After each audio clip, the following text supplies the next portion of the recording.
আসসালামু আলাইকুম everyone, welcome back to Ishan's mom happiness channel. আজ আমি গাছের শিম রান্না করেছিলাম, সেটাই শেয়ার করছি। মানে নিজেদের গাছের শিম আর কি, শিম তো গাছেই হয়। সবে মাত্র গাছ থেকে উঠিয়ে আনা, একদম সতেজ। তো আমি অফ ক্যামেরায় শিমগুলোকে কেটে নিয়েছি, আর কিছুটা আলুও কেটে নিয়েছি। আলুগুলোকে এইভাবে সরু সরু করে লম্বা লম্বা করে কেটে নিয়েছি। রান্নার জন্য একটা কড়াই বসিয়ে দিয়েছি। কড়াইটা গরম হয়ে গেলে এখানে ছোটো কাপের হাফ কাপ আমি সরিষার তেল দিয়ে দিলাম। সরিষার তেলে রান্নাটা করব। আর আজ আমি বাটা মশলায় রান্না করব। এইভাবে পেঁয়াজ টমেটো বেটে রান্না করে দেখবেন, দারুণ টেস্ট হয় খেতে। তো এখানে আমি 1 টেবিল স্পুন পেঁয়াজ বাটা দিয়ে দিলাম। 2 মিনিট মতো তেলের উপর নাড়াচাড়া করে এখানে হাফ টিস্পুন আদা রসুনের পেস্ট দিয়ে দিলাম। এটা দিয়েও আরও 1 থেকে 2 মিনিট এইভাবে নাড়াচাড়া করে নেব। 2-3 মিনিট নাড়াচাড়া করার ফলে পেঁয়াজের কাঁচা স্মেলটা চলে যাবে। এখানে আমি 1/3 টিস্পুন হলুদ গুঁড়ো দিয়ে দিলাম। খুব সুন্দরভাবে মশলাটাকে কষিয়ে নেব। যে জারের মধ্যে পেঁয়াজটাকে পেস্ট বানিয়েছিলাম সেই জারটা ধুয়ে একটু পানি দিয়ে দিলাম। এরপর আবারও আমি 2 থেকে 3 মিনিট সময় নিয়ে মশলাটাকে কষিয়ে নেব। মশলা থেকে তেল ছাড়তে শুরু করেছে। মশলাটা খুব সুন্দরভাবে কষানো হয়ে গেছে। এখন আমি আগে থেকে কেটে ধুয়ে পরিষ্কার করে রাখা আলুগুলোকে দিয়ে দিলাম। আলুগুলোকে দিয়ে 2 মিনিট মশলার সাথে কষিয়ে নেব। এইভাবে শিম রান্না করলে গরম ভাতে আর কিচ্ছু লাগবে না, এই দিয়েই খাওয়া হয়ে যাবে, মাছ টাছ কিচ্ছু লাগবে না।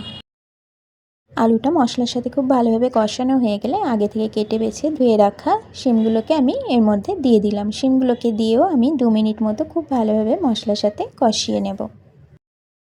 আমার চ্যানেলে শিমের আরও অনেক রেসিপি দেওয়া আছে, আপনারা দেখতে চাইলে আমার চ্যানেলটাকে ভিজিট করতে পারেন। আর এরম ধরনের সহজ সাধারণ রেসিপিগুলো দেখার জন্য আমার চ্যানেলটাকে সাবস্ক্রাইব করে রেখে পাশে থাকা বেল আইকনটা প্রেস করে রাখতে পারেন।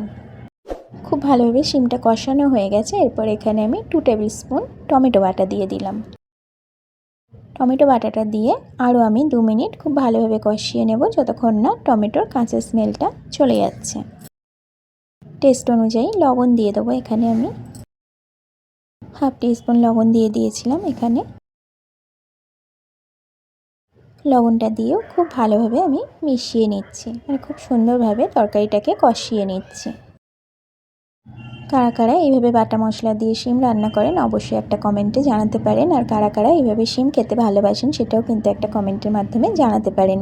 তো এই তো কথা বলতে বলতে খুব সুন্দরভাবে কষানো হয়ে গেছে তরকারিটা। এরপর এখানে আমি এগুলো যাতে সিদ্ধ হয়, আলু আর শিমটা সিদ্ধ হওয়ার জন্য এখানে পানি অ্যাড করে দেবো।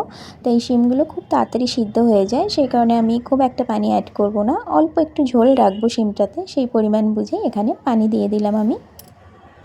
খুব ভালোভাবে মিশিয়ে নিয়েছি। এখানে কয়েকটা কাঁচা লঙ্কা একটু মাঝখান থেকে কেটে কেটে এর মধ্যে দিয়ে দিলাম। এরপর আমি ঢাকা দিয়ে দেবো। ঢাকা দিয়ে আমি 10 মিনিট রান্না করেছিলাম হাই ফ্লেমে। 10 মিনিট রান্না করার পর ঢাকাটাও আমি ওপেন করেছি। একটা আলু আমি একটু ভেঙে দেখে নেব যে আলুটা সিদ্ধ হয়েছে নাকি। আর আলুটা সিদ্ধ হলে শিমটাও খুব ভালোভাবে সিদ্ধ হয়ে যাবে। তো এই যে আলুটা খুব ভালোভাবে সিদ্ধ হয়ে গেছে, সেই কারণে আমি আর কোনো রকম ঢাকা দেব না, জাস্ট এই ঝোলটাকে আমি একটু কমিয়ে নেব। ঢাকা ওপেন করে আরও 5 মিনিট রান্না করে ঝোলটাকে একটু কমিয়ে নিয়েছি। এরপর একদম লাস্ট 1 টিস্পুন এখানে আমি ভাজা জিরা গুঁড়ো দিয়ে দিলাম। গোটা জিরা শুকনো খোলায় ভেজে একটু গুঁড়ো করে নিয়েছি। তরকারি নামানোর ঠিক আগে এই মশলাটা দিলে দারুণ টেস্ট হয়। ভাজা জিরা গুঁড়োটা দিয়ে 1 মিনিট রান্না করে নিয়েছি। তারপর কিছুটা ফ্রেশ ধনিয়া পাতা এখানে আমি দিয়ে দিলাম। এরপর জাস্ট কয়েকটা সেকেন্ড এইভাবে একটু মিশিয়ে নিয়ে গ্যাসের ফ্লেমটাকে আমি অফ করে দেব। আমি আমার চ্যানেলে একদম সহজ সাধারণ রেসিপিগুলো আপলোড করে থাকি। আপনাদের কাছে আজকের এই সহজ সাধারণ রেসিপিটি কেমন লাগলো অবশ্যই একটা কমেন্টের মাধ্যমে জানাতে পারেন।